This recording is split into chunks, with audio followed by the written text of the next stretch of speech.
Good morning and welcome, Patriot Radio News Hour. I'm Joe Jaquint, CEO of the Patriot Trading Group. And happy Monday. I know those two words don't go together, happy and Monday. It is the day after daylight savings time. It's actually just after 8 a.m. in the morning here in Phoenix, Arizona. 9 o'clock up there on the Front Range, and we are trying something brand new. We'll see how this goes. We got things that we are trying to work on and testing and all those things. We're going to get it right. Give us a few days to work it all out. Hopefully we'll get it right this weekend. We tried to run a few new programs. We had a few issues there. We think we know what they are, so next weekend we will have them. Eric hopefully will be back this afternoon from 4 to 5 Colorado time. And, of course, if you've been out to 1360khmc.com, we have the new player, if you will, the Listen Live button working and alive and well. This one seems to be doing much, much better. So if you go there, the one right in the middle of the page is the new one.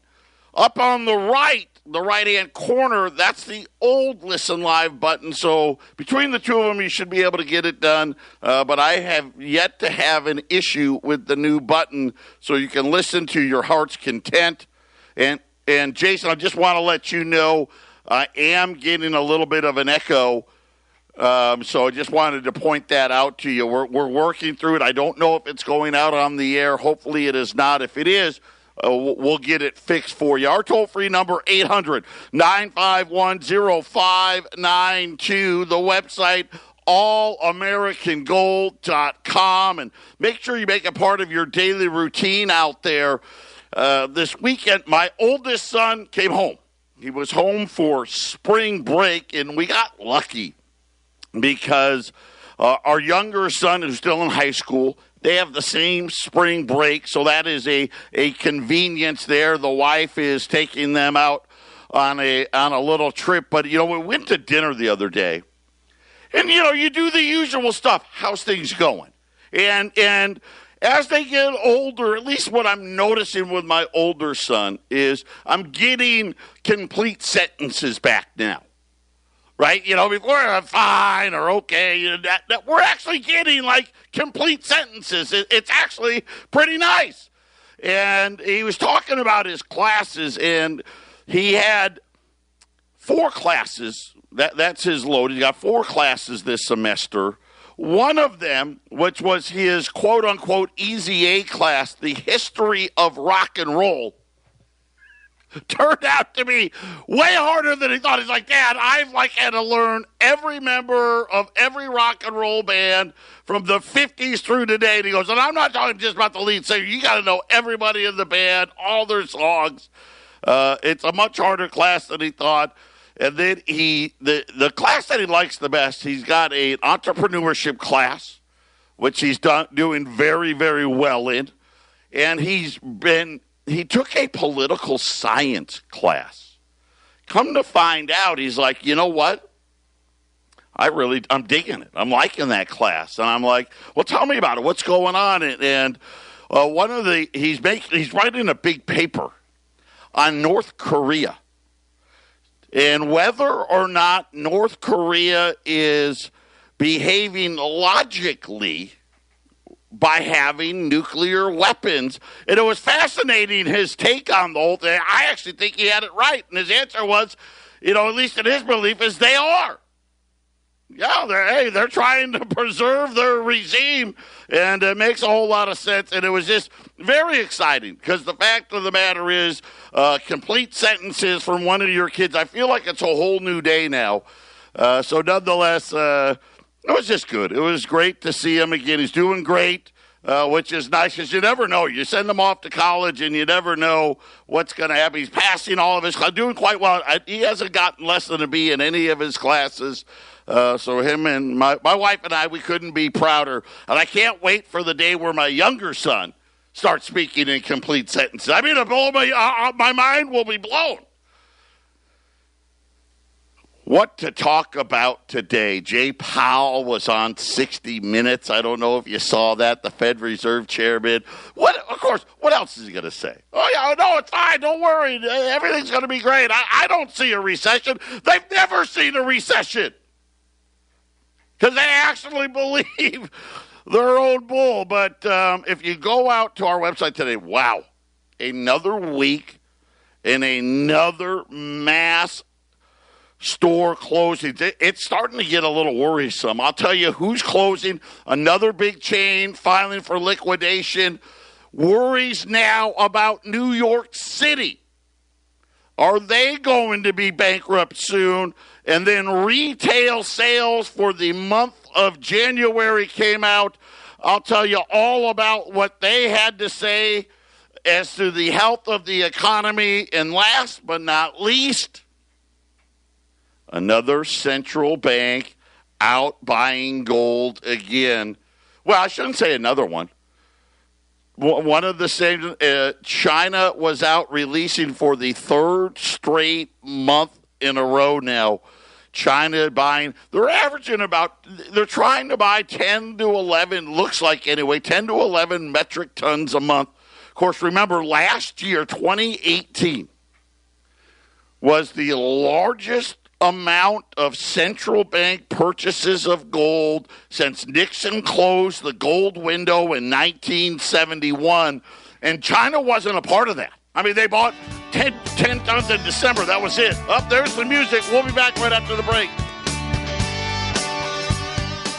800-951-0592, Patriot Radio News Hour. I'm Joe Jaquint, CEO of the Patriot Trading Group, and Jason, that is much, much better.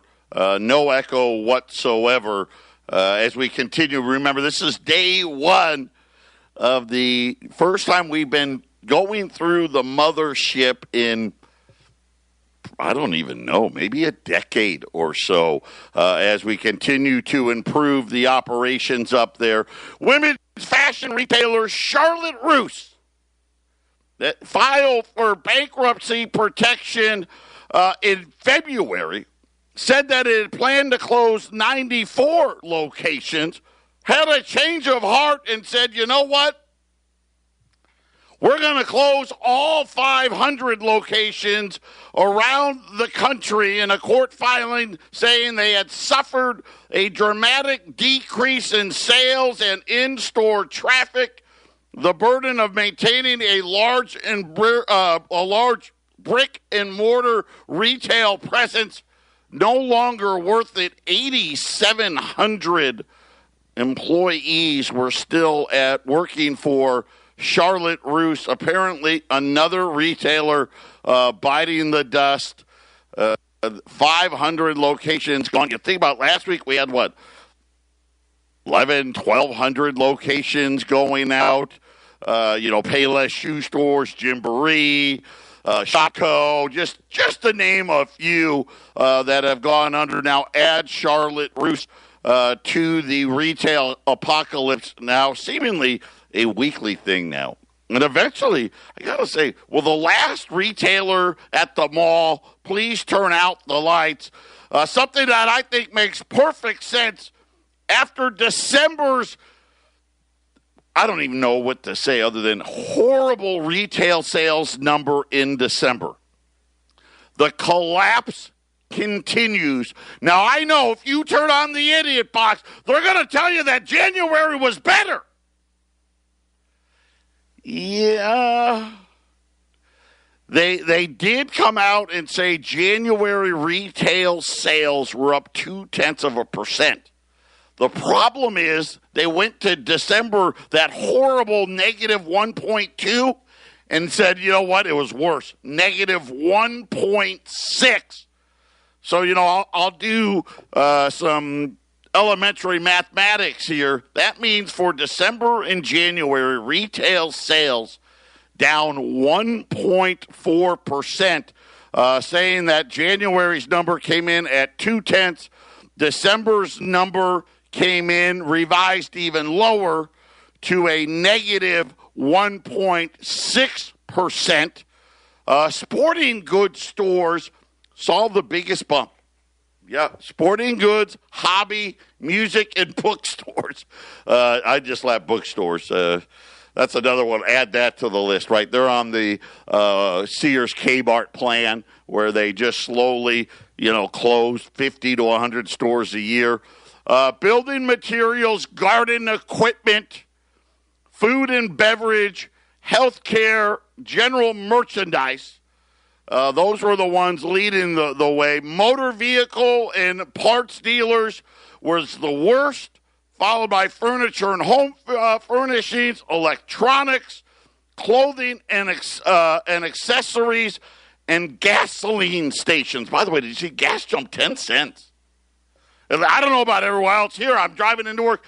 Friday it was $2.41. Today, $2.51. I don't know. The Saudis did announce today no one's buying oil. Well, I shouldn't say nobody's buying oil, but they're going to continue with their cuts all the way through April now as well. And you get it, falling demand from China and of course, pretty much all over the globe, even here, even though we don't want to admit it yet, they are saying that auto or oil sales are going to stay muted, but oil's up today on the news, so go figure. Again, this is the new supply and demand.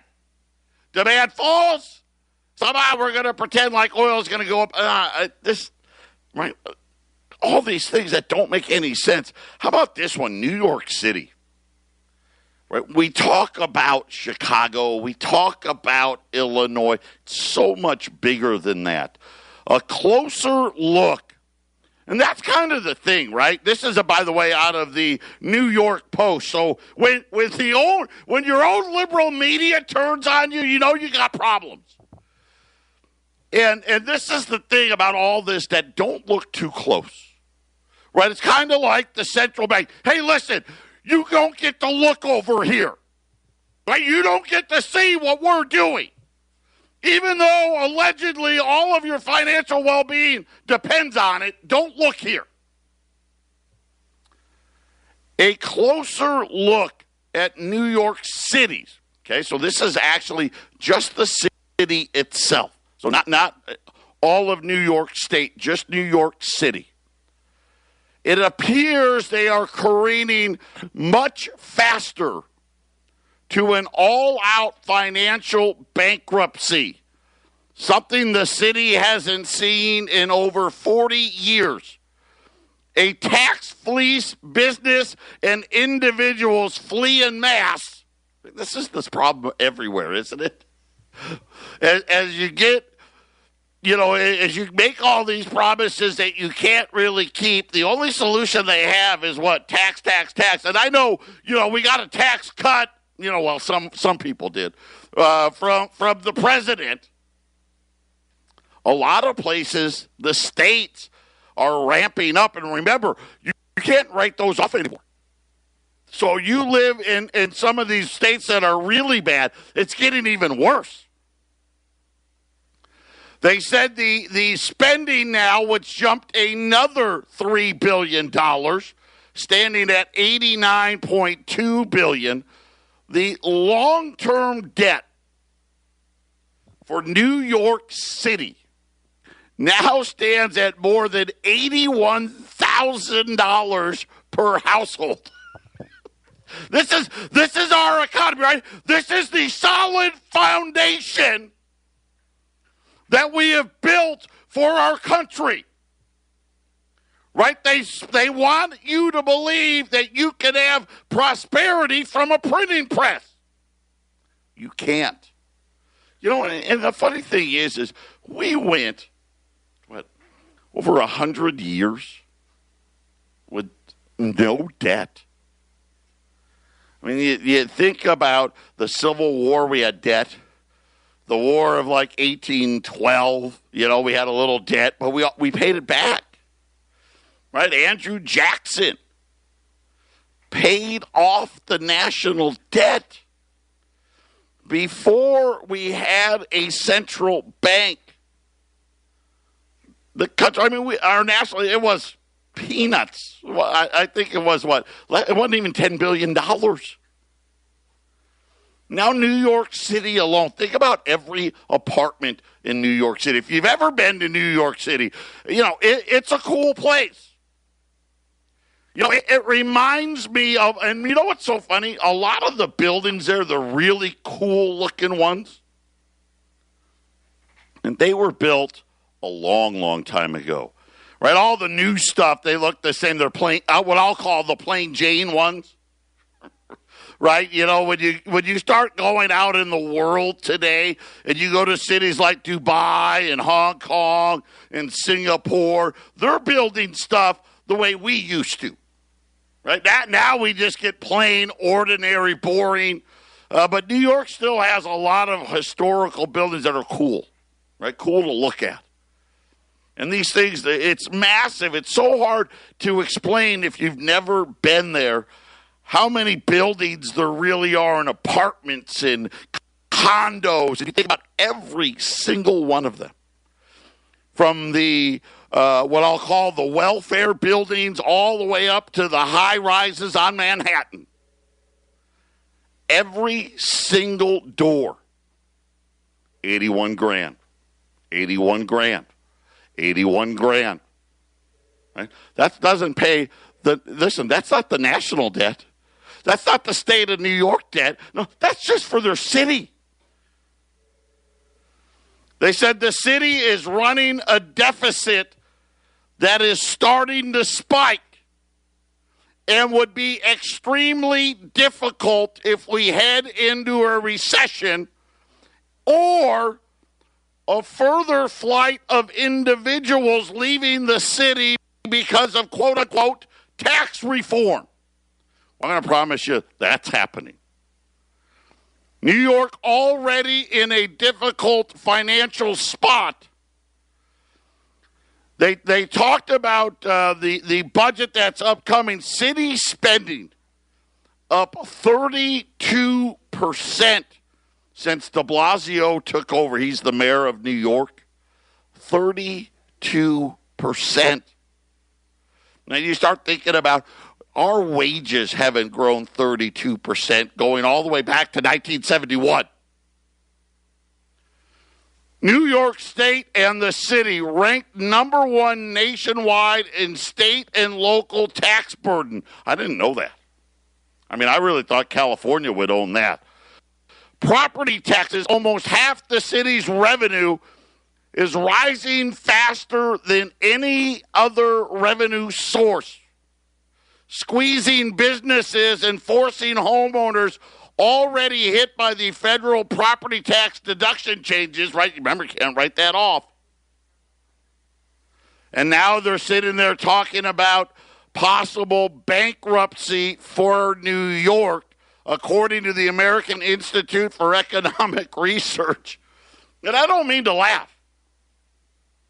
But when you sit here and you start looking at what's real, right? And forget the fluff and the puffery and Jay Powell coming, oh, no, everything's wonderful, right? And they try to hide the numbers and they do seasonal adjustments and they double seasonally adjust and they try to hide things in the averages. Right? If you unplug Jeff Bezos and Warren Buffett and Bill Gates from the equation, you get a much different picture of what's happening in America today. There's a reason. But do you really think, let me ask you something, just think about this for a second. Do you really think all of these countries, and really this hasn't just been in the last 5 years or so, do you really think that they just randomly decided to start buying gold again? And really, if you think about it, since 1971, up until about, 04, 05? Yeah, probably more closer to 06. Nobody bought gold. No central banks bought gold. Matter of fact, they sold it. Right? Australia sold it. England sold it. All the European agreements had all these sales. And now and every year, right, they started buying right during the financial crisis, and they've been buying ever since. But since about 2013, we're on this path. Every year they buy a little more, buy a little more, buy a little more, buy a little more. Last year we set a record. This year, now China wasn't even involved in that record. If we do the same amount of buying this year as they did last year, and then you add China on top of it, you're going to be talking about almost 750 metric tons of gold being purchased by central banks. Think about all the mine supply in the world. All of it, which is in decline, but sitting at, right around, let's just round up a little bit. Let's call it about 3,000 metric tons. Central banks are buying, 25% of all the gold mined? Yeah, that's a problem. Patriot Radio News Hour. We'll be back after the break. This is the Phyllis Schlafly Report, a daily commentary continuing the conservative pro-family legacy of Phyllis Schlafly. Now, the president of Phyllis Schlafly Eagles, Ed Martin. Here's a question. Is this person a citizen of the United States? This 2020 census question, or something very similar, was asked on every U.S. census from 1820 through 1950, and afterward on the long-form census through 2000. Even now, and ever since 2005, a citizenship question like this has been included in the annual American Community Survey by the federal government. Not even President Obama stopped that. President Trump's Department of Commerce is including this question on the census. But why all the fuss about this citizenship question now? The census is used to apportion the Electoral College and representation in Congress, so there is political significance to puffing up the population count for California and other sanctuary states by including illegal aliens as legal residents. Dollars are also at stake because more people in a state means more federal dollars flowing to it. The Constitution requires that the census count every person living in the United States, but citizens and aliens should be counted separately in every state and electoral district. President Trump, through his Commerce Secretary Wilbur Ross, restored this question about citizenship to the 2020 census, and a barrage of lawsuits ensued to stop it. There is nothing racist in asking about citizenship. It may, however, be racist, or at least anti-American, to oppose a citizenship question so that illegal aliens are counted as citizens and sanctuary states unfairly obtain more congressmen and electoral college votes than they deserve. It is fictional to pretend that American Hispanics are less likely to respond to a census question about citizenship. Citizenship is something nearly all Americans are proud of, and there is no right of privacy at stake here. There is no reason to expect any American citizen to be hesitant to respond if he is a citizen. Employers and schools ask about citizenship, after all, as does the federal government on application forms. Don't buy the Democrat outrage over asking people about their citizenship. Knowing who in America is subject to our laws, who receives the benefits of citizenship, and where they live is and always has been vital to the proper function of America. Don't be fooled by the fake outrage from the left. Let's make the census great again. This has been the Phyllis Schlafly Report with Ed Martin, president of Phyllis Schlafly Eagles.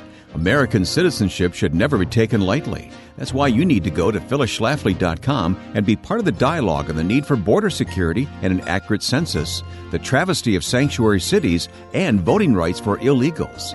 Voice your opinion at phyllisschlafly.com. Thanks for listening, and join us again for the Phyllis Schlafly Report. Welcome back, Patriot Radio News Hour. Again, happy Monday. I know those two words don't go together. Bear with us.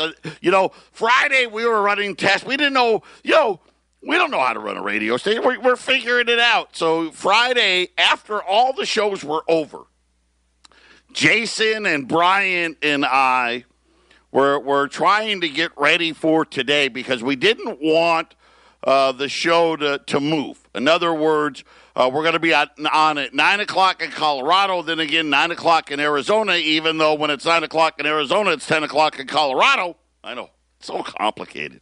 Let's start a movement. Everybody vote to end daylight savings time. It'll be so much easier for me. And really, at the end of the day, that's really all that matters. But we were actually breaking into, I forget what show whatever show was on, we were cutting in and trying to run all these tests. and trying to get ready for today. So I'm hoping, I have been getting notified from Brian. Things seem to sound okay. Now we're just trying to clean up what I'm hearing in my ear. But bear with us. Give us a few days. It's going to be fantastic. And I believe, I haven't heard from him today, but I believe Eric will be back at 4 o'clock. That's 3 o'clock Arizona time, 4 o'clock Mountain time. And we have our live stream situation now under control and working. So if you go out to 1360khnc.com and you want to listen to any of our programming now, you should be able to do so without any issues. Hit that big play button right in the middle of the screen. You can't miss it. After China officials announced increasing their gold reserves for the third month in a row, Beijing appears to have joined the global gold rush. Now, here's what's funny. Any other commodity, really any stock, anything that you get news like this, hey, guess what? Even more demand. Price would go up. Now, gold, it's not down a lot. It's down, what, $5, $12.94. But they're doing all they can. They don't want you to know how bad it is. Here's the thing, and I've said this for how long? Be your own central bank. There's a reason. Right? We went off the gold standard completely in 71. Look at what's happened since then. We've gone from selling 500 central banks have gone from selling 500, 600, 700 metric tons of gold a year to buying 500, 600, 700 plus metric tons of gold a year, and it's starting to spread. China, which has long been silent on its holdings of gold. Many people, I'm one of them, I think they hold a lot more than this. They just don't want people to know yet. Listen, China doesn't want to move the gold market. Right? They don't want to come in and buy 100 metric tons in a month. Right? Because they know, hey, whoa, right? We want to buy it cheaply. I think they got more than what they're saying, but nonetheless, it joins a growing list of many countries turning away from the greenback.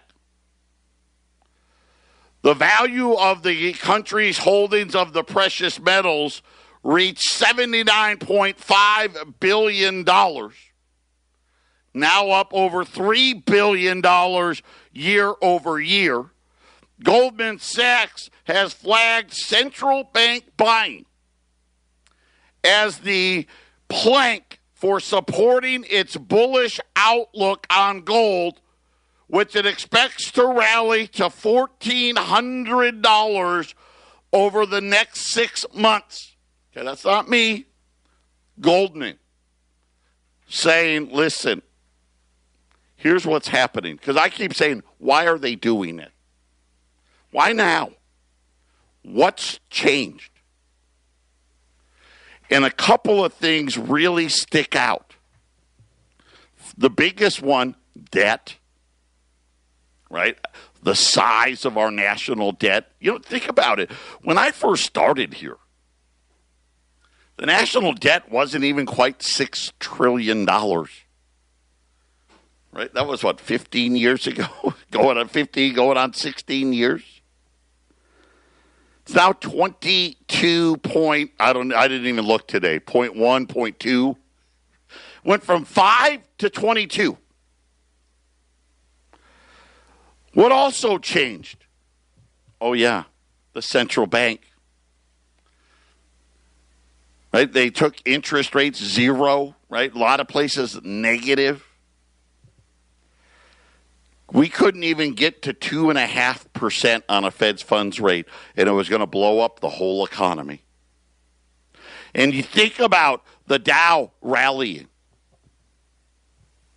Right? I mean, the Dow's been on, well, I'll tell you, it's on this 10-year run now. Last year we kind of faded there. And yet central banks aren't buying the rally. They're not selling gold. Matter of fact, they're breaking records trying to buy it. As of today, it appears that the central banks of the world are going to buy 1 out of every 4 ounces mined in 2019. And then you think about China's regular gold consumption and India's regular gold consumption. In other words, consumption excluding central bank buying. It's about 1,000 metric tons apiece. So that's 2,000 metric tons. Central bank buying, let's call it, 750 metric tons. That brings you to 2,750 metric tons. In the whole world, we mined about 3,000. That leaves only 250 metric tons for everybody else. And obviously there's some scrap in there, but we've got a situation in gold. Supply is falling, right? Mine supply peaked, and 2017 was the peak, and we've been falling since, right? And you've heard me. I've talked a lot about new mines and new mine supply and the lack thereof. Then you factor in now a new buyer. And now Goldman Sachs says, hey, we know why they're buying gold, because they don't want to buy the dollar anymore. Patriot Radio News Hour. We'll be back after the break. 800-951-0592. Today, U.S. $20 gold pieces, Liberties or Saints. You pick. You want to mix them up? You absolutely can. You want all libs? You can do that. You want all Saints? You can do that. $13.90 at 800-951-0592. Think about Goldman Sachs' call today. Goldman Sachs saying $1,400 gold in the next 6 months. What do they see that everybody else isn't? Well, I shouldn't say everybody else, right? Just the people they put up on TV. China is trying to diversify its reserves away from the dollar. When we talked about this, this is how it works. Right? The dollar used to be the reserve currency of the world. Right? That was the Bretton Woods Agreement. This allowed for us to run big deficits. Because you know what? Everybody had to buy everything in dollars. That was the agreement. Of course, Bretton Woods ended. And the United States said, hey, if you want to, they created the euro, right? If you want to buy it in euros or yen, right, you can't. And they kind of knew full well, hey, but, they're worse than us. Well, they were. But it's been the rise of China that has really changed the field. You think about all of a sudden this growth in central bank gold buying, the growth of central banks repatriating gold that used to be in the markets, right? They used to loan it out to everybody, right? We always questioned. Nobody was really sure who owned what. When these central banks take their gold back, they essentially say, hey, you know what? You can no longer use our gold to lease it to somebody else.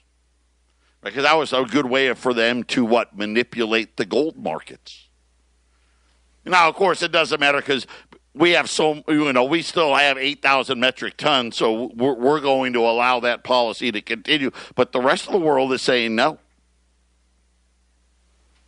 Think about Treasury demand. What do we keep talking about? Every month now. Lack of foreign participation. And you know what we've seen?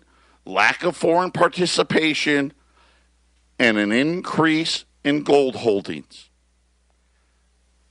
Central banks are saying, you know what? Nah, I've got enough U.S. debt. I've got enough U.S. dollars. And understand, this is how they hold dollars, is by buying treasury notes. They don't hold dollars in the bank. They don't. Right? Trust me, their dollars in the bank are in the bank for the least amount of time possible. Just long enough to what? Send payments out. Right? Send payments out. They know, okay, 6 months from now, right, we've got to buy our soybeans, our corn, our natural gas, our oil. We got to buy the cattle. We got to buy iron ore. We got to buy steel. We got to buy whatever it may be, silver, platinum, palladium, whatever they may need. And they know. And so they buy treasuries because you don't want to leave that money in the bank because the bank could go under. So funny, right? I mean, that's how it works. And when those treasuries mature, so every day, think about it, like today, there are several bond auctions going off today. And we're going to auction up, and I don't know what the number is, $50 to $100 billion every day. A lot of that offering, so let's just say it's 50. Because we spend so much money, let's just say $47 billion of that, and let's just say it was a 2-year note, okay? 2-year note, the size is $50 billion. $47 billion of that are notes that, hey, someone bought 2 years ago and they're expiring. Plus, we need to add $3 billion more because of how much we spend all the time. What's happening is these countries are saying, yeah, you know what, we're not going to buy the extra $3 billion. And I know that we're rolling over 47. You know what, we're going to buy 45. We're going to buy 45. That's enough. Because I can use my own currency to buy stuff. I can use euros. I can use renminbi. I can use yen. I don't want that many dollars. And then they're taking the excess and they're turning around and they're buying gold. Saying, hey, I'd rather have the gold than the dollar. Why did Nixon close the gold window in 1971? Why do I tell you last year we set a record in central bank gold buying since 1971? Do you remember? See, initially, central banks loved that when the United States confiscated gold in 1933, they changed the price to $35 from $20. They loved it. By the 50s and the 60s, they didn't think that was such a great deal anymore. Finish that final segment coming up on a Monday. 800-951-0592. U.S. $20 Liberties and Saints.